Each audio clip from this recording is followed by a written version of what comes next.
Good afternoon everyone. चलिए start करते हैं आज का टॉपिक जो कि आपका मरीन पॉल्यूशन। ठीक है, तो समुद्री प्रदूषण, खासकर हम लोग पॉल्यूशन के अंदर हम समुद्री प्रदूषण को ही देखेंगे, ऐसे के पर्सपेक्टिव से भी देखेंगे इसको कि किस तरह से आपको इसको डील करना है। ठीक है, तो सबसे पहले जो टॉपिक डील करेंगे उसके बारे में बात करते हैं, मरीन पॉल्यूशन और ओशनिक पॉल्यूशन।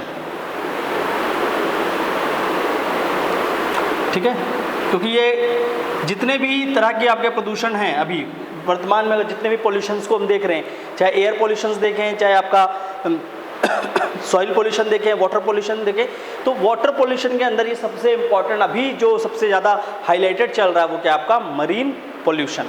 ठीक है, तो ये कहीं ना कहीं टॉपिक आपका डायरेक्ट एसए में और साथ ही साथ आपके पेपर 4 पार्ट 3, ठीक है, वहाँ पर दोनों जगह पे ये टॉपिक मेंशन है, तो कहीं ना कहीं एक जगह पे इसको पूछने का डेफिनेटली चांसेस सबसे ज़्यादा है। उसके पर्सपेक्टिव से ही हम लोग इस टॉपिक को कवर करेंगे कि क्या कुछ हमको इस टॉपिक में देखना है। ठीक है, तो सबसे पहले बात करते हैं मरीन पॉल्यूशन। ठीक है, अगर हम लोग मरीन पॉल्यूशन को समझेंगे तो यहाँ पर हम लोग 2-3 चीज़ों को देखेंगे। पहले होता क्यों है, क्लियर, इसके साथ साथ इसका इफेक्ट को समझेंगे कि किस किस जगह पे ये इफेक्ट कर रहा है। ठीक है, प्रभाव इसका कहाँ कहाँ पे था, और साथ ही साथ ये देखेंगे कि इसको कंट्रोल कैसे किया जा सकता है, कंट्रोल मेजर्स के बारे में बात करेंगे, होता क्या है वो भी समझेंगे। ठीक है, देखिए अगर हम लोग समुद्री प्रदूषण बोलें या मरीन पॉल्यूशन, वो एक ही वर्ड है, तो मरीन पॉल्यूशन को सबसे पहले जो कुछ रिपोर्ट्स जो बोल रही हैं उनके बारे में समझते हैं। ठीक है, तो देखिए एक रिपोर्ट आई किसकी, आईपीसीसी आपका ये क्या है, ये हर साल आपकी क्लाइमेट रिलेटेड कुछ डेटाज देती हैं। ठीक है, inter governmental panel on climate change, तो इनकी एक रिपोर्ट आती है, उस रिपोर्ट में ये क्या करते हैं, क्लाइमेट चेंज रिलेटेड इवेंट्स के बारे में बताते हैं। ठीक है, तो इस रिपोर्ट में भी ये बोला कि जो आपका जो जलवायु परिवर्तन हो रहा है, क्लाइमेट चेंज, तो इस क्लाइमेट चेंज का एक बहुत बड़ा इम्पैक्ट हमको मरीन इकोसिस्टम में देखने को मिल रहा है, जो कि वहाँ पर जीवाश्म रहते हैं, जो भी आपके जो मरीन लाइफ फॉर्म्स है, उन लाइफ फॉर्म्स के लाइफ स्टाइल में चेंजेस देखने को मिल रहे हैं। उनमें से बहुत सारे डीके हो रहे हैं, ख़त्म हो गए, बहुत सारे की डेथ हुई, और बहुत सारे फिशेस क्या कर रही हैं, क्योंकि क्लाइमेट चेंज हो रहा है तो वो एक जगह से दूसरी जगह क्या हो रहे हैं, माइग्रेट कर रही हैं। ठीक है, जहाँ पर पहले वो ठंडे पानी में रहती थी, अब उस जगह का पानी हल्का सा गर्म हो गया, तो वो जो उससे नीचे ठंडे का पानी है उसकी तरफ वो मूव कर रहे हैं। अभी समझेंगे, तो कहीं ना कहीं क्या हुआ, एक माइग्रेशन पैटर्न देखने को मिला है फिशेस में और बहुत सारे मरीन लाइफ फॉर्म में। तो कहीं ना कहीं आईपीसीसी की रिपोर्ट बोलती है कि क्लाइमेट चेंज इवेंट होने के कारण अगर मरीन लाइफ फॉर्म को हम देखेंगे तो यहाँ पर इनका इकोलॉजिकल डिस्टर्बेंस हुआ है, मरीन इकोलॉजी क्या हुई है, डिस्टर्ब हुई है। क्लियर है, ये इस रिपोर्ट्स का कहना है। इसके साथ साथ नासा आपका जो स्पेस एजेंसी है, यूएस स्पेस एजेंसी, उसने एक और एजेंसी के साथ मिलकर क्या किया, रिसर्च किया। ठीक है, ओशनिक नेविगेशन कॉरपोरेशन ऐसा कुछ नाम से एक कंपनी है, तो उनका रिपोर्ट आया। ठीक है, तो आपको एग्जैक्ट उसको कोट करने की जरूरत नहीं है, बट हाँ रिपोर्ट में जो डेटा है आप उस डेटा को दे सकते हैं। That the report says, the report given by NASA and that national oceanic navigation agency, ठीक है, इनके रिपोर्ट्स के अराउंड अगर देखे जाएंगे, और साथ में ही किसमें आया, साइंस डायरेक्ट जो आपकी मैगजीन आती है उसमें भी इस रिपोर्ट को कोट किया गया। इसके अकॉर्डिंगली ये बोला गया कि out of all the marine pollution, अगर समझ लो 100% या 100 अमाउंट होगा किसी चीज़ का पॉल्यूशन, तो उसमें से 80%, कितना, 80% जो पॉल्यूशन है ये कहाँ से आ रहा है, लैंड बेस्ड है। मतलब जो मरीन पॉल्यूशन हो रहा है, क्योंकि ये समझेंगे तब इसको समझना बहुत आसान होगा। डेटा अपने आप में बहुत सारी चीज़ें बता जाती हैं कि समुद्र में जो प्रदूषण हो रहा है वो समुद्र से नहीं हो रहा है, लगभग वो 80% जो प्रदूषण है, पॉल्यूशन है, वो कहाँ से हो रहा है, जमीन से हो रहा है। तो again we are the culprit, हम हैं गुनहगार। वहाँ पर समुद्र में ऐसा नहीं है कि वहाँ पर मछलियाँ कुछ गलत कर रही हैं जिसके कारण प्रदूषण हो रहा है। ठीक है, उसके कारण मछलियों की पॉपुलेशन बढ़ रही है, प्रदूषण नहीं हो रहा है। क्लियर, तो क्या हो रहा है, 80% पॉपुलेशन जो है वो क्या है, पोल्यूशन जो है वो क्या है, लैंड बेस्ड है। कहाँ पे, इवन मरीन इकोसिस्टम पे भी। तो देखो कि सबसे इंपॉर्टेंट जब हम लोग इस एस्पेक्ट को डील करोगे तो इस चीज़ को उठाना आप लोग बात को, जब भी अगर ऐसा कोई एस्पेक्ट है कि पोल्यूशन का मेन रीज़न क्या है, और उसके हिसाब से ही हम ट्रेस कर पाएंगे। ठीक है, तो अगर देखा जाए तो क्या आपका लैंड बेस्ड है, इसलिए मरीन पॉल्यूशन को अगर हम लोग प्रॉपर डेफिनेशन बेस्ड में पढ़ें या उसमें देखें तो ये क्या है, द इंट्रोडक्शन ऑफ अनवांटेड और harmful products from the land environment, ठीक है, from the land based environment, including the plastic waste, the agriculture runoff, क्या क्या आ रहे हैं, plastic waste, agriculture runoff, जो कृषि में जो भी आप फर्टिलाइजर वगैरह डाल रहे हैं वो पानी में घुलकर चले जा रहे हैं, तो ये इंक्लूड होंगे। साथ ही साथ ह्यूमन वेस्ट में आपका क्या आएगा, जो तेल होते हैं, ऑयल स्पिल्स, ठीक है, जो भी तेल लेकर, क्योंकि कहीं ना कहीं क्या है, अभी भी अगर हम लोग वर्ल्ड में देखेंगे तो complete world trade 90% of the world trade is still from your sea route. अभी भी 90% ट्रेड कहाँ से होता है, सी रूट से होता है, ठीक है। और वहाँ से बहुत बड़े बड़े ऑयल टैंकर्स आते हैं, कभी कभी वो फट जाते हैं तो ऑयल स्पिल्स उसके कारण होते हैं, या वहाँ से तेल गिर जाता है उसके कारण, तो oil spills, plastic, agriculture run of. इसके साथ साथ न्यूट्रिएंट एनहांसमेंट, जो भी न्यूट्रिशन है, जैसे कि क्या होता है, आपका रिवर है, नदी है, नदी की पानी है, तो नदी का पानी वो भी क्या कर रहा है, बहुत सारे चीज़ों को बहाकर अपने साथ ले जाता है, ठीक है। तो ये सारे चीज़ों के मिलने के कारण क्या होता है, जैसा समुद्र का अपना एक इकोसिस्टम, वो इकोसिस्टम डिस्टर्ब हो जाता है, जिसके कारण वहाँ पर क्या होता है, पोल्यूशन क्रिएट होते हैं, ठीक है। तो ये तो एक जनरल है कि ये ह्यूमन इंडल्ज है। इसके साथ साथ देखेंगे तो ऐसा नहीं है कि हम तो बोल रहे हैं कि 80% लैंड बेस्ड और हमारे तरफ से, लेकिन 20% अभी भी हैं, जिसको हम क्या बोल सकते हैं, वो आपका है क्लाइमेट रिलेटेड, ठीक है। और ये क्या है आपका नेचुरल, बिकॉज ऑफ नेचर। तो ये कुछ नेचुरल होते हैं और कुछ क्या है, ये मैन मेड डिजास्टर बना रहे हैं, ठीक है। ये क्या है, ह्यूमन बींग्स के द्वारा है। इसी को हम लोग क्या बोलते हैं, एक और टर्म, इसके लिए इंग्लिश में एक और टर्म दिया जाता है, एंथ्रोपोजेनिक, मानव द्वारा, एंथ्रोपोजेनिक, ठीक है। तो anthropogenic factors including the oil spills, plastic waste, agriculture runoff, nutrient discharge, ठीक है। ये बहुत सारे रीजंस हैं, ठीक है। अब इसी न्यूट्रिएंट डिस्चार्ज से आगे चलकर क्या बनेगा, बहुत ज़्यादा न्यूट्रिशन मिलेगा, तो वहीं पर क्या होगा आपका, एल्गल ब्लूम, ठीक है। नेचुरल रीजंस क्या क्या हो सकते हैं, नेचुरल रीजंस और द क्लाइमेट रिलेटेड रीजन। सबसे पहली बात तो ग्लोबल वार्मिंग, जो टेम्परेचर बढ़ रहा है, क्लियर। पॉल्यूशन मतलब ये नहीं कि बस कचरा घुस गया, वहाँ की पूरी इकोलॉजी डिस्टर्ब हो रही है, कंप्लीट इकोलॉजी डिस्टर्ब हो रही है। ग्लोबल वार्मिंग हुआ तो उससे क्या हो गया, देखो ग्लोबल वार्मिंग कैसे एक फैक्टर होगा क्लाइमेट मरीन पॉल्यूशन के लिए। ग्लोबल वार्मिंग हुई मतलब वहाँ पर क्या है, सी वाटर, जो सी में जो वाटर है उसका टेम्परेचर बढ़ जाएगा, और जैसे ही टेम्परेचर बढ़ेगा तो वाटर में भी क्या होता है, ऑक्सीजन होता है, जिसको बोलते हैं डिजॉल्व्ड ऑक्सीजन। BOD पढ़ा होगा आप लोगों ने, बायोलॉजिकल ऑक्सीजन डिमांड। तो किस चीज़ की डिमांड होती है, जो डिजॉल्व्ड ऑक्सीजन होता है पानी में, वो कितना चाहिए होता है वहाँ के लाइफ फॉर्म को जीने के लिए। पर जैसे ही टेम्परेचर बढ़ेगा तो क्या होगा, ऑक्सीजन वहाँ पर जो है, ऑक्सीजन अपने आप डिप्लीट होना चालू हो जाएंगे, मतलब ऑक्सीजन कम होना स्टार्ट हो जाएंगे। और पर ऑक्सीजन डिमांड तो कम नहीं होगा, ऑक्सीजन कम हो गया, पानी में ऑक्सीजन था 100, अब वो क्या हो रहा है, पानी गर्म होने के कारण ऑक्सीजन का लेवल कम हो गया, 70 पहुँच गया। पर वहाँ पर जो जितने भी जीव जंतु हैं, जो भी वहाँ फिशेस है, मरीन ऑर्गेनिजम्स हैं, उनको कितना ऑक्सीजन चाहिए था, उनको चाहिए था सपोज करो 90। पहले उनके पास ऑक्सीजन सप्लाई ज़्यादा था, लेकिन अभी क्या होगा, ऑक्सीजन सप्लाई कम होगा, तो सफोकेशन होगा और सफोकेटेड टू डेथ हो जाएगा, उसी कारण वो मर जाएंगे। अभी हमारे यहाँ भी ऑक्सीजन की सप्लाई कम है ह्यूमन बींग्स के ऊपर में कोरोना वायरस के कारण, तो सिमिलर सिचुएशन उनके लिए बन जाता है, पर उसको कोई एड्रेस नहीं करता, ठीक है। तो कहीं ना कहीं क्या है कि ये जैसे ही ग्लोबल वार्मिंग होगा, वो टेम्परेचर को इंक्रीज करेगा, और जिसके कारण क्या होगा, जो डिजॉल्व्ड ऑक्सीजन है वो क्या होंगी, धीरे धीरे कम हो जाएगी, और उसके कारण वहाँ पर इकोसिस्टम डिस्टर्ब होगा। तो क्लाइमेटिक रीजन में ये है। साथ ही क्लाइमेटिक रीजन में क्या हो सकता है आपका, अर्थक्वेक्स, सुनामीज। देखो अर्थक्वेक, सुनामी, इससे क्या हो रहा है, अर्थक्वेक से क्या होता है कि पूरा लैंड शेकन अप होता है, ठीक है। तो नीचे का जो आपका ओशनिक इकोसिस्टम है, वहाँ पर भी लैंड पे जो भी चीज़ें हो रही हैं, क्योंकि आपका अर्थक्वेक किसके कारण भी हो रहा है, ह्यूमन इंड्यूस्ड माइनिंग के कारण। जो हम लोग सी में कुछ ऐसे इंपॉर्टेंट मिनरल्स हैं जिसके लिए हम माइनिंग कर रहे हैं, माइनिंग के लिए हम वहाँ पर क्या करते हैं, खोदते हैं, उसके कारण अर्थक्वेक होते हैं। कभी कभी अर्थक्वेक प्रेशर और भी कुछ रीजन से होते हैं, ठीक है, plate tectonic events and all. तो अर्थक्वेक से भी क्या होता है, वहाँ की इकोसिस्टम डिस्टर्ब होती है, ठीक है। साथ ही साथ सुनामी जैसा अगर कुछ आ जाए तो वो क्या कर रहा है, पूरे के पूरे ओशियनिक इकोसिस्टम को ही बिगाड़ देता है। तो ये भी क्या है, आपके कुछ एंथ्रोपोजेनिक फैक्टर्स हैं, बट ये तो ऐसे फैक्टर है कि ये तो होंगे ही, कभी भी आप देखोगे तो नेचुरल जो है वो तो होगा ही होगा, इसके लिए हम बस प्रिपेयर कर सकते हैं, पर इसको हम हटा नहीं सकते। पर ये वाला चीज़ जो है, इसके लिए तो नेचर ने खुद को बैलेंस कर रखा है कि इसको तो वो खुद रिजॉल्व कर लेगा, पर ये जो सेकंड कंपोनेंट है ये ज़्यादा प्रॉब्लमेटिक है जब हम लोग मरीन पोल्यूशन की बात करेंगे। ठीक है, जब समुद्री प्रदूषण की बात करेंगे तो ये वाले जो फैक्टर्स हैं ये ज़्यादा प्रॉब्लमेटिक है। ठीक है, तो समझ आ रहा है कि मेनली आपका जो मरीन पोल्यूशन है वो किसके कारण हो रहा है। तो दो रीजंस यहाँ पर नजर आते हैं हमको। एक तो आपका क्या है, कुछ रीजंस को यहाँ पर एक्सप्लेन करते हैं, जैसे कि मैन मेड रीजंस। तो यहाँ पर आपका पहला क्या दिखाया है मैंने, ऑयल स्पिल, जो तेलों का रिसाव होता है।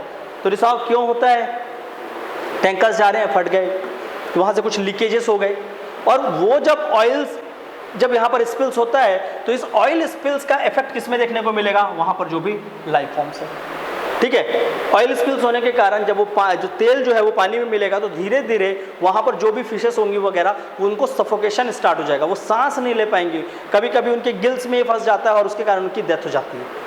तो बहुत सारे फिशेस की डेथ जब भी ऑयल स्पिल्स होता है तो समुद्र, जो भी ओशियनिक कोस्ट है, समुद्र का जो तट है, वहाँ पर आपको देखने को मिलेगा। ठीक है, इसके साथ साथ वहाँ पर जो जैसे कि सी फ्लाइज होती हैं, सी बर्ड्स जिनको बोला जाता है, ठीक है, तो उनके जो पंख होते हैं उस पर क्या होता है, यही ऑयल्स क्या होता है उस पर आ जाता है, और वो जो उसका फेदर है वही हैवी हो जाते हैं, जिसके कारण वो उड़ नहीं पाते और वहीं पर उनका भी डेथ हो जाता है। तो ऐसे बहुत सारे रीजंस हैं ये सारे के सारे। तो ये ऑयल स्पिल से क्या इफेक्ट कर रहा है, इसमें क्या हो रहा है, आपका डेथ हो रही है फिशेस की और इसकी। ठीक है, इसके साथ साथ अगर हम लोग प्लास्टिक वेस्ट की बात करें, आउट ऑफ, ये भी है उसी रिपोर्ट्स की बात कर रहा हूँ, out of all the plastic waste, जितना भी प्लास्टिक वेस्ट है या out of all the waste, जितना भी आपका पॉल्यूटेंट किसमें मिला है, मरीन में, सबसे ज़्यादा हैजर्डियस है तो वो क्या है, आपका प्लास्टिक वेस्ट है। क्यों, क्योंकि प्लास्टिक वेस्ट जो है वो आपका हंड्रेड्स ऑफ ईयर्स वहाँ पर रहेगा, छोटा सा प्लास्टिक का टुकड़ा भी यहाँ पर बहुत सालों तक रहेगा। और ये प्लास्टिक को अगर देखेंगे तो जो समुद्र में ये क्या हो रहा है, माइक्रो प्लास्टिक, छोटे छोटे प्लास्टिक के फॉर्म पे है, जिसको बोलते हैं माइक्रोबीड। क्या बोलते हैं, माइक्रोबीड्स। ठीक है, छोटे छोटे, बहुत छोटे छोटे प्लास्टिक फॉर्म्स पे एक्यूमुलेट होते हैं। और अभी अगर देखा जाए तो अगर हम लोग वर्ल्ड को समझें तो देखो, वर्ल्ड का अगर हम लोग इस तरफ का कोर्स देखेंगे, पैसिफिक को बना रहा हूँ मैं, ठीक है, तो पैसिफिक ओशन, सो पैसिफिक ओशन को अगर हम लोग बनाते हैं, let me draw it for you. ठीक है, यहाँ पर आपका क्या है, जापानीज आइलैंड है, जापान के कुछ आइलैंड है, नीचे देखेंगे तो यहाँ पर आपका ऑस्ट्रेलिया है कुछ इस तरह से। ठीक है, ऑस्ट्रेलिया के बाद देखेंगे तो यहाँ पर क्या है, ये है आपका नॉर्थ अमेरिका, और नॉर्थ अमेरिका के जस्ट नीचे देखोगे तो यहाँ पर आएगा आपका साउथ अमेरिका। ठीक है, कुछ इस तरह से हमारा पैसिफिक ओशियन है, प्रशांत महासागर, पैसिफिक ओशियन, क्लियर। और पैसिफिक ओशियन के पास यहीं पर ये जो ऑस्ट्रेलिया आप देख रहे हो, देखो ऑस्ट्रेलिया और अच्छे से आपके लिए बनाने दीजिए तो फिर आपको भी अच्छे से क्लियर हो पाएगा। ठीक है, तो कुछ इस तरह से ऑस्ट्रेलिया है, ये लाइन थोड़ी ऊपर से ऐसे जाएगी। ठीक है, तो ऑस्ट्रेलिया के पास यहीं पर अगर देखा जाए इस वाले रीजन पे, तो इस रीजन पे पूरा का पूरा बिल्कुल प्लास्टिक इस तरह से, बहुत बड़ा ये शील्ड है प्लास्टिक का, प्लास्टिक आकर यहाँ पर जमा हो। ठीक है, लगभग वहाँ पर 32 मैट्रिक टन, ये आपका ईयरली जो प्लास्टिक हम लोग कहाँ पर डंप करते हैं, समुद्र में 32 million metric ton plastic yearly dump किया जाता है, वो वहाँ पर आपको क्या मिल रहा है, उतना ही जितना एक साल में डंप होता है उतना एक जगह पे एक्यूमुलेटेड है। और इतना बड़ा ये जो प्लास्टिक यहाँ जो भरा हुआ है, ठीक है, प्लास्टिक वेस्ट का एक्यूमुलेशन है, इसको नाम दिया गया है ग्रेट पैसिफिक गार्बेज पैच। ये वर्ल्ड का सबसे बड़ा प्लास्टिक पैच है जो कि आपके कहाँ पर है, ओशियन के अंदर है। और इस रीजन को अभी क्या घोषित किया जा रहा है, डेड जोन। ठीक है, इसी रीजन को आप क्या घोषित कर रहे हैं, डेड जोन।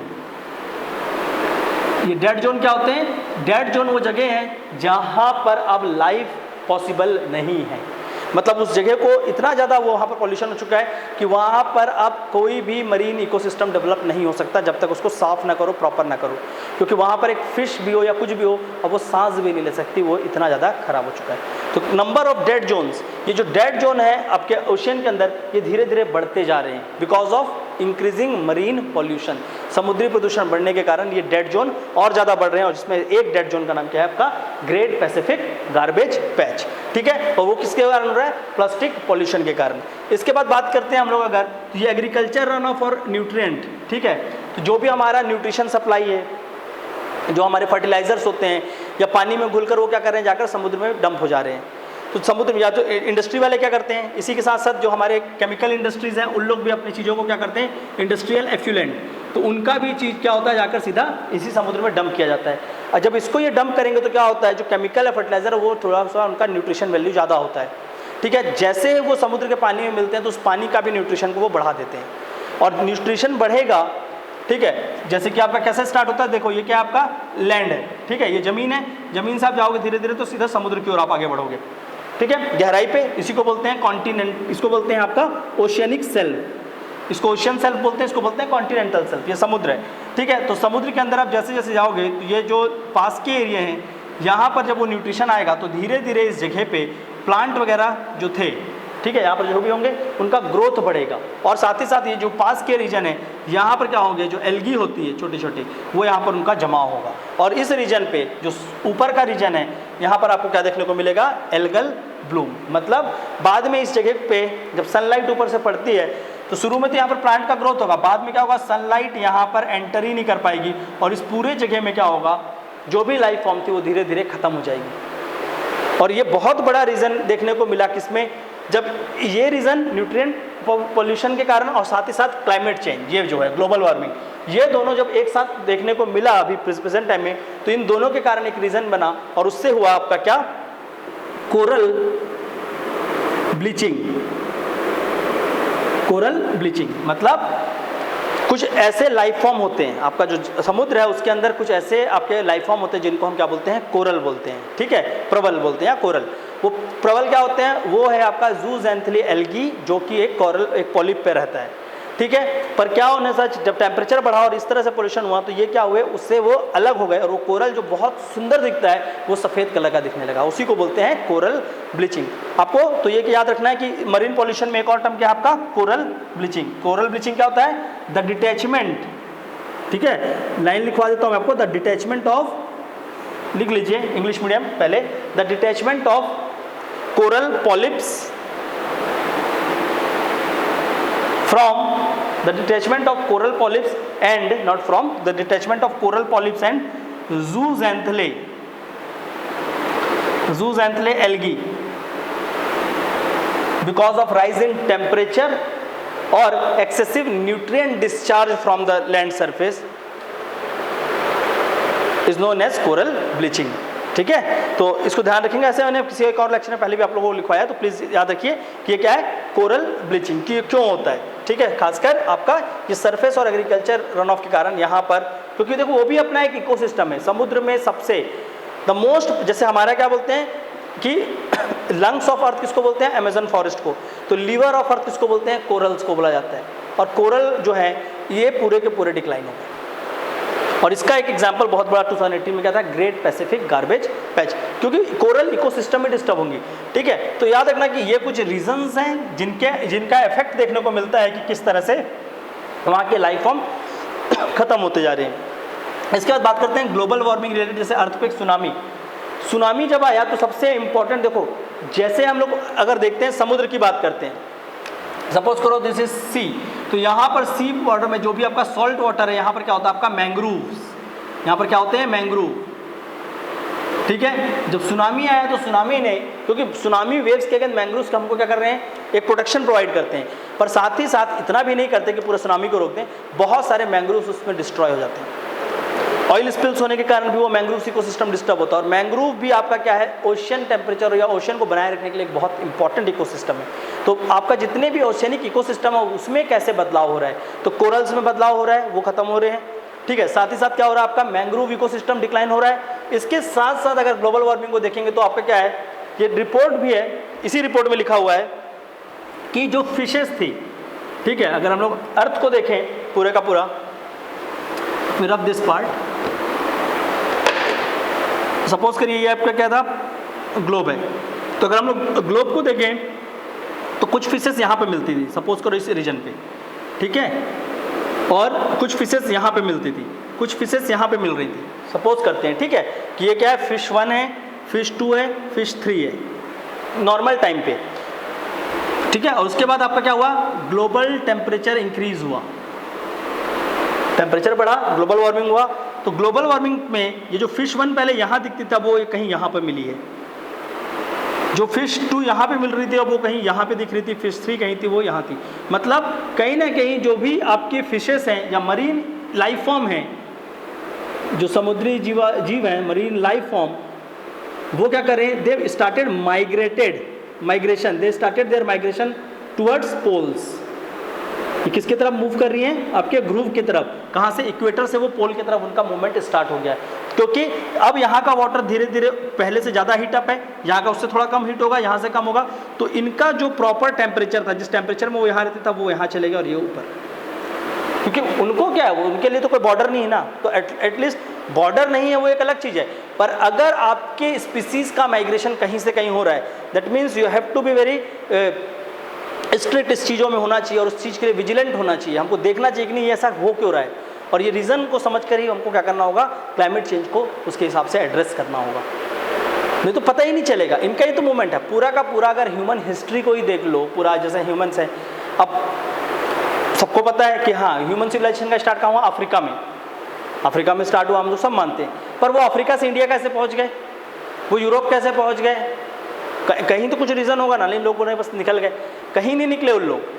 अगर आप प्रॉपर हिस्ट्री को समझेंगे ये दिखेगा कि जिस डायरेक्शन में एनिमल का मूवमेंट्स था, जानवर जिस डायरेक्शन में मूव कर रहे थे, उसी डायरेक्शन को इंसान ने चुना था और धीरे धीरे क्या किए, पूरे विश्व में धीरे धीरे फैलते रहे। तो इस चीज़ को ध्यान रखना कि कहीं ना कहीं ये उसका उस समय इंपॉर्टेंस था, लेकिन अभी इसको देखो ग्लोबल वार्मिंग है कि कहीं ना कहीं क्या हो रहा है, इनका मूवमेंट बदल रहा है। तो आपका जो भी चीज़ें हैं उसको एड्रेस करने के लिए सबसे प्रॉपर इंडिकेटर क्या होते हैं, यही हमारे जो क्या है लाइफ फॉर्म्स है। वो एक इंडिकेटर है किसी भी चीज़ में कि किधर लाइफ ज़्यादा पॉसिबल है और कहाँ की लाइफ ज़्यादा बेटर है। उसके लिए मैंने आपको वो चीज़ बताया। तो प्लीज़ याद रखना कि ये जो इंडिकेट कर रहे हैं, इस इंडिकेटर को समझते हुए हमको क्या करना होगा, मरीन पॉल्यूशन को एड्रेस करना होगा। ठीक है, तो मरीन लाइफ फॉर्म को ये क्या हो रहा है, धीरे धीरे चेंजेस देखने को मिल रहा है कि वो एक जगह से दूसरी जगह माइग्रेट कर रहे हैं, और इससे ही क्या हो रहा है, मरीन इकोलॉजी कंप्लीटली डिस्टर्ब हो रही है। क्लियर है? बहुत बड़ा लेक्चर नहीं लूंगा मैं, लेकिन आपको कुछ एक एंगल दे रहा हूं ताकि आप इस चीज़ों को एड्रेस कर पाएँ। ठीक है, तो आपको ये क्या करना होगा, आपको सबसे पहली बात है क्या, उसके साथ साथ मैंने आपको जो 2-3 डेटा बताया वो इसका रीजंस क्या है। तो रीजंस में आपका क्या है, एंथ्रोपोजेनिक रीजंस, और साथ ही साथ कुछ है आपके मैन मेड रीजन। ठीक है, सॉरी मैन मेड नहीं, आपके नेचुरल रीजंस, और उसका इफेक्ट क्या रहा है। इफेक्ट क्या है, लाइफ फॉर्म्स डिक्लाइन। ठीक है, और इन द लास्ट 10 ईयर्स, लगभग पिछले 10 सालों में we have lost around 70 lakh species, लगभग 70 लाख स्पीसीज़ को हमने खोया है मरीन में। ठीक है, पाए भी बहुत सारे हैं नए स्पीसीज़, बट इतने स्पीसीज़ के को हमने खोया है। Out of all the pollution 32 million metric ton तो सिर्फ और सिर्फ आपका प्लास्टिक पॉल्यूशन, और प्लास्टिक पॉल्यूशन से भी बहुत सारी डेथ्स हुई। ठीक है, इवन हमारा सस्टेनेबल डेवलपमेंट गोल SDG गोल, उसमें भी वाटर इकोलॉजी को एड्रेस किया गया है, और वहाँ पर भी प्लास्टिक पॉल्यूशन की बात कर रहे हैं हम लोग। ठीक है, तो कहीं ना कहीं क्या है, क्योंकि ओशियन का अगर इंपॉर्टेंस देखेंगे तो वो सिर्फ एक जगह पे नहीं है, ये हमारा एक बहुत इंपॉर्टेंट हीट बैलेंस है, अर्थ का हीट बैलेंस। अर्थ जो अपने टेम्परेचर को, क्योंकि देखो अर्थ में जो हीट आता है वो पूरा का पूरा 100% हम नहीं रखते, यहाँ पे कुछ परसेंट होता है और बाकी परसेंट सिंक हो जाते हैं और चले जाते हैं। ठीक है, तो वो आपका एक बहुत बड़ा हीट बैलेंस करता है, साथ ही साथ हमारे टेम्परेचर कंट्रोल में ओशन का बहुत बड़ा फैक्टर है। तो अगर ओशन इकोलॉजी बिगड़ेगी तो कहीं ना कहीं वो धीरे धीरे ह्यूमन इकोलॉजी को भी डिस्टर्ब कर देगी। ठीक है, तो प्लीज़ ध्यान रखना कि इसको पूरा एक प्लेटफॉर्म को सेट करके आपको उसको एड्रेस करना होगा। ठीक है, एक और प्रॉब्लम देखने को मिल रहा है सिल्टेशन का, मतलब वहाँ पर बहुत ज़्यादा गाद का जमाव, ये जो हम लोग जो चीज़ों को डंप कर रहे हैं वहाँ पर वो जाकर जमा हो जा रहा है। और जो समुद्र का जो तट वाला क्षेत्र है, स्पेशली जो कोस्टल एरिया है, इस कोस्टल एरिया की डेप्थ कम हो गई है। तो डेप्थ कम होने से क्या हो रहा है, वो पूरा जगह में जो सैंड थी उसके ऊपर क्या हो गया, पूरा प्लास्टिक वेस्ट या जो भी हमारा वेस्ट है वो डंप हो रहा है वहाँ पे, तो उसकी डेप्थ कम हो गई है, और उसके कारण हमारा अभी शिप्स वगैरह भी है तो वो भी यहाँ तक नहीं आ पा रहे। ठीक है, तो इसका तो एक इम्पैक्ट होगा ही होगा, तो हमारी ट्रेड में इम्पैक्ट है। साथ ही साथ अगर हम लोग नॉर्मल ह्यूमन बीइंग के लाइफ में देखें तो कहीं ना कहीं हम क्या कर रहे हैं, सी फूड का कंजम्पशन करते हैं। ठीक है, अब सी फूड के कंजम्पशन करने से अब वो तो हम ही खा रहे हैं, अब उसके बाद क्या हो रहा है, क्योंकि हमने इकोसिस्टम को डिस्टर्ब कर दिया और उसके कारण हमको बहुत सारे क्या हो सकते हैं, बीमारी हो सकती है।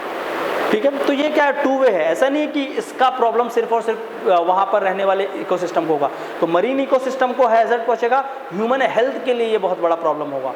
ठीक है, एक्वा कल्चर, एक्वा फार्मिंग कर रहे हैं वो ह्यूमन हेल्थ के लिए बहुत प्रॉब्लम है। फिशिंग एज अ इंडस्ट्री लगभग आपका बहुत बड़ा एक लाइवलीहुड ऑप्शन है फिशिंग इंडस्ट्री। फिशिंग इंडस्ट्री से भी यहाँ पर देखो, फिशिंग इंडस्ट्री में जो नेट यूज़ होते हैं उस नेट में फिश को छोड़े और दूसरे लाइफ फॉर्म्स भी फंस कर क्या हो जाते हैं, उसमें मर जाते हैं। पकड़ने चले थे, मछली घर आए, बोले अरे कछुआ पकड़ के ले आए, बोले कछुआ तो पकाना नहीं आता, हाँ तो उसको वापस छोड़ कर आओ। बट आप उसको वापस छोड़ने जाते नहीं, फिर उसको जंगल में छोड़ देते हो। ठीक है, तो देखो ये क्या हो रहा है, आप अपने मज़े के लिए जो भी काम कर रहे हैं, तो आपको क्या होना चाहिए, इसको प्रॉपर, आपका फिशिंग नेट्स को प्रॉपर होना चाहिए, फिशिंग ट्रॉलर्स प्रॉपर होने चाहिए, तब जाकर कहीं ना कहीं उस ओशनिक पोल्यूशन को आप क्या कर सकते हैं, कंट्रोल कर पाएंगे। ये सारा का सारा इंटरनेशनल वेलिंग कमीशन, जो वेल को मारने के कितने वेल्स परमिशन देती हैं, इंटरनेशनल वेलिंग कमीशन ने भी इस चीज़ को बोला कि नहीं, आपको क्या करना होगा, वेल को किलिंग को ख़त्म करना होगा। जैपनीज़ कल्चर में फ़िश को तो बहुत ज़्यादा पूछते हैं, मतलब खाना ही उनका डेली पार्ट है, उसके उनके कल्चर में उनको मानते भी हैं और उसको खाते भी सबसे ज़्यादा हैं, और डिपेंड भी करता है क्योंकि वो उनका पूरा का पूरा इकोनॉमी ही फिश के अराउंड है। ठीक है, तो देखो कहीं ना कहीं ये चीज़ें कहीं डिफरेंट कल्चर से अडॉप्ट किया गया, लेकिन किसी भी चीज़ का ओवर यूसेज नहीं होना चाहिए। तो एक और प्रॉब्लम क्या है, ओवर फिशिंग और इम्प्रॉपर फिशिंग और अनरेगुलेटेड फिशिंग। ठीक है, कि आपको जितना मछली पकड़ना है उससे ज़्यादा पकड़ रहे हो और रेगुलेशन नहीं है, तो रेगुलेशन करने की ज़रूरत है वहाँ पे, नहीं तो क्या होगा, पूरी की पूरी उससे भी वहाँ की आपकी इकोलॉजी डिस्टर्ब होगी। ठीक है, तो ये पूरा का पूरा क्या था, कॉज एंड इफेक्ट था। और इसके ही साथ साथ जो आपका इसका थर्ड एस्पेक्ट आप लोग बात करेंगे, कंट्रोल मेजर्स की बात करेंगे इसी फिशरीज़ में। ठीक है, तो कंट्रोल मेजर्स में आप जाएंगे और इसी चीज़ों को कि इंडस्ट्रियल पॉल्यूशन और एफ्लुएंट है तो उसको ट्रीट करना जरूरी है, रेदर देन उसको डिस्चार्ज करना ओशन में। पहले उसका ट्रीटमेंट करो और उसको रीयूज़ करो, बहुत सारा इसका टेक्निक्स हैं। ठीक है, एग्रीकल्चर और जो वेस्ट वाटर्स हैं, एग्रीकल्चर से जो वेस्ट वाटर है उसका भी ट्रीटमेंट होना चाहिए, या उसको ओशन में अगर डिस्चार्ज हो रहे हैं तो उसको रोकना चाहिए, उसके पहले ट्रीट करके ही ओशन में डालने दो। अब पूरा का पूरा रिवर को तो आप नहीं रोक सकते ओशन से मिलने, नदी तो आकर मिलेगी ही मिलेगी, बट आप रिवर वाटर को पहले, रिवर वाटर में जितना कचरा है उसको आप रोक सकते हो। तो proper solid waste and municipal solid waste management होना चाहिए ऊपर लेवल में, ताकि नदी का पानी बहुत ज़्यादा साफ हो सके। समुद्र को बचाना है तो आपको नदी को अच्छा करना पड़ेगा। डोंट लुक फॉर सॉल्यूशन कि हमको बस समुद्र को ही साफ करना, समुद्र साफ करने पर पहुंच गए, नहीं। If you want to clean the coast और if you want to clean the ocean, you have to clean the rivers, क्योंकि मेन जो पॉल्यूशन है वो रिवर से आ रहा है। तो proper solid waste management, proper municipal solid waste management. एक और रीज़न है आपका मरीन पॉल्यूशन का, एसिड रेन।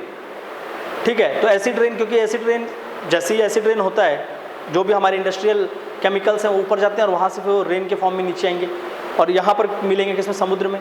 वहाँ का टेम्परेचर फिर राइज होगा और वहाँ पर जो फिशेस हैं, जो भी मरीन लाइफ फॉर्म है, उनकी डेथ होगी। तो उसके लिए हमको क्या करना होगा, प्रॉपर इंडस्ट्रियल जितने भी रेगुलेशन है उसको इंडस्ट्रीज़ पे भी लागू करने की ज़रूरत है। ठीक है, तो मोर और लेस मरीन अगर प्रॉब्लम है, क्योंकि ये क्या है, मैंने पहले ही आपको एक लाइन बोला है, जब मरीन को लिखेंगे तो ये याद रखना है कि मरीन पॉल्यूशन का मेन रीज़न 80% क्या है, ह्यूमन। तो इंसान तो समुद्र के अंदर है नहीं, और समुद्र का अगर सॉल्यूशन निकालना तो समुद्र में नहीं मिलेगा, वो ऊपर है लैंड पे। वो नहीं तो अपने आप को क्या करेगा, बैलेंस कर लेगा, वो अपने आप को खुद बैलेंस कर लेगा अगर आप यहाँ से बिल्कुल डिस्चार्ज रोक देंगे। अगर डिस्चार्ज रुक गया 2 साल में ओशन रिवाइव हो जाएगा, हो रहा है अभी कोरोना वायरस के बाद रिवाइवल। ठीक है, ह्यूमन बींग्स रुक गए हैं तो अपने आप सारा का सारा वातावरण बदलने लगा है। तो इम्पॉर्टेंट है कि ये जो 80% पॉल्यूशन है, इस पॉल्यूशन को ट्रीट करना इंपॉर्टेंट है अगर आपको मरीन पॉल्यूशन को ट्रीट करना है, rather than treating the ocean. Ocean के पानी को आप नहीं बदल सकते। ठीक है, वहाँ पर आप जाकर उसको साफ करने नहीं बैठोगे, क्योंकि आपको पता ही नहीं कहाँ से शुरू है कहाँ पे ख़त्म है। बट हाँ, आपका जो लैंड सोर्स हैं, जो पॉइंट सोर्स हैं, जो एग्रीकल्चर के फील्ड के वेस्ट हैं, ऑयल टैंकर्स आ रहे हैं, हम नीचे हम ऑयल पाइप्स के थ्रू आ रहे हैं, तो ये सारी चीज़ों को हम मिनिमाइज़ कर सकते हैं या उसको प्रॉपर वे में किया जा सकता है, जिससे कि आपका क्या होगा, मरीन पॉल्यूशन को आप रोक सकते हैं। ठीक है, तो कंट्रोल मेजर्स में जितने भी प्रॉब्लम्स हम लोग यहाँ पर देख रहे हैं, जैसे कि क्या है, ऑयल स्पिल्स, तेल का रिसाव। तो तेल के रिसाव के लिए अभी हमारे यहाँ पर क्या बनाया गया, 2 नए चीज़ें बनाई गई इसको रोकने के लिए, जैसे कि क्या है आपका ऑयल ज़ैपर्स एंड ब्रिगोली। ऑयल ज़ैपर और ब्रिगोली ये चीज़ें हैं जिससे हम ऑयल स्पिल्स को कंट्रोल कर सकते हैं, बट बहुत ज़्यादा लेवल पे नहीं, अभी भी इसमें बहुत बड़ा रिसर्च चल रहा है। ठीक है, तो वो भी रिसर्च चल रहा है, बट फिर भी आप लिख सकते हैं ऑयल ज़ैपर, ब्रिगोली, ये क्या है, ऑयल मैनेजमेंट के लिए। ठीक है, फिर उसके बाद टैंकर्स को हटाकर हम क्या कर सकते हैं, उसको पाइपलाइंस के थ्रू ला सकते हैं, ताकि पाइपलाइंस को हम प्रॉपर मैनेज किया जा सकता है, monitoring of pipelines and the tankers. ठीक है, तो वो भी थोड़ा सा आपको ध्यान रखना होगा। इसके साथ साथ एक और रीज़न है आपका जो रेडियो एक्टिव वेस्ट है, न्यूक्लियर वेस्ट, ठीक है, या तो आप बम फोड़ रहे हैं वहाँ नीचे जाकर, वहाँ पर टेस्टिंग हो रही है तो वो टेस्टिंग करते हैं हम लोग, या तो हम क्या कर रहे हैं रेडियो एक्टिव वेस्ट को भी डंप कर रहे हैं। और रेडियो एक्टिव वेस्ट को डंप करने से, जैसे स्पेशली मरकरी को वेस्ट करने से क्या होता है, मरकरी जब पानी में मिल रहा है और उसको अगर कोई कंज्यूम कर लिया तो धीरे धीरे उनके क्या होते हैं, नर्व सिस्टम वीक पड़ने लगती हैं, और नर्व सिस्टम वीक होने के बाद एक डिजीज़ होता है जिसको बोलते हैं मिनीमाटा डिजीज़। तो mercury contamination because of radioactive waste in marine ecosystem causes आपका कौन सा डिजीज़, मिनीमाटा डिजीज़। तो इस तरह के डिजीज़ हो सकते हैं रेडियो एक्टिव वेस्ट को भी। तो रेडियो एक्टिव वेस्ट को भी प्रॉपर डिस्चार्ज करो, और दूसरी बात जो न्यूक्लियर वेस्ट है उसको तो ख़त्म ही करना चाहिए। जो न्यूक्लियर बम्स और इनकी जो टेस्टिंग होती है वहाँ पर, उन टेस्ट को वहाँ पर ख़त्म करना चाहिए, ठीक है। तो वो एक प्रॉपर डेस्टिनेशन देख के उसको करते हैं, लेकिन फिर भी उससे क्या हो रहा है, हमारा इकोसिस्टम कम्प्लीटली डिस्टर्ब हो रहा है। इसके साथ साथ माइनिंग, सी के नीचे बहुत इंपॉर्टेंट मिनरल्स हैं जैसे कि पॉलीमेटेलिक नोड्यूल, थोरियम का रिजर्व है, सिल्वर भी मिलते हैं कई कई जगह पे। तो उसको निकालने के लिए हम क्या कर रहे हैं, माइनिंग करते हैं, और उस माइनिंग के कारण भी हमारा क्या होता है, कंप्लीट इकोसिस्टम डिस्टर्ब होता है। तो सी लेवल से अगर माइनिंग करना है, सी बेड मीथेन निकालना है, तो उसके लिए भी प्रॉपर वे में ही जाना होगा, नहीं तो क्या होगा, हम पूरी की पूरी इकोलॉजी को डिस्टर्ब करेंगे। और मिनिमाइज़ करने की ज़रूरत है, सबसे इंपॉर्टेंट है उसको कम करने की ज़रूरत है, ठीक है। तो प्रॉपर सी बेड जो भी, क्योंकि माइनिंग के लिए उसके लिए बहुत सारे नए नए किट्स बनाए जाते हैं, ठीक है। तो प्रॉपर आपका क्या होगा, साइंटिफिक माइनिंग। नंबर 2, ये जो नेचुरल डिजास्टर है इसके लिए हम क्या कर सकते हैं, सैटेलाइट्स इमेजिनरी और इसका हेल्प लेते हुए हम उसको कंट्रोल कर सकते हैं, उसको ट्रेस कर सकते हैं। खासकर देखो अभी स्पेशली जो ओशियन से क्या होता है, आपका ट्रॉपिकल साइक्लोन्स और साइक्लोन्स आ रहे हैं, इसको हम कंट्रोल कर पा रहे हैं क्योंकि हम क्या कर रहे हैं, सैटेलाइट मैपिंग से उस चीज़ों के लिए पहले से प्रिपेयर्ड हो रहे हैं, हमको पता चल जाता है। तो हाँ, जब हमारे पास नए नए टेक्नोलॉजीज़ हैं तो हम टेक्नोलॉजी को यूज़ करके ये भी जो भी हमसे प्रॉब्लम्स यहाँ से क्रिएट हो रही है उसको मिनिमाइज़ कर सकते हैं, वही आपका एक कंट्रोल मेजर्स होगा, ठीक है। और इसके लिए कुछ अलग से एजेंसीज़ हैं जो इस एजेंसीज इस पर काम कर रही हैं, ठीक है। तो उस एजेंसीज़ में जैसे कि आपका क्या था, इंटरनेशनल व्हेलिंग कमीशन है, ठीक है। तो उसके बाद आपका UNFCCC जो क्लाइमेट चेंज को देख रहा है वो आपका ओशनिक बॉडीज़ में भी इन्वॉल्व है। और कहीं ना कहीं एक स्टेटमेंट दिया जाता है ओशियन के लिए, दैट कि ocean connects and ocean divide. ये समुद्र ही है जो हमें कनेक्ट करता है और ये समुद्र ही है जो हमको एक दूसरे से अलग करता है।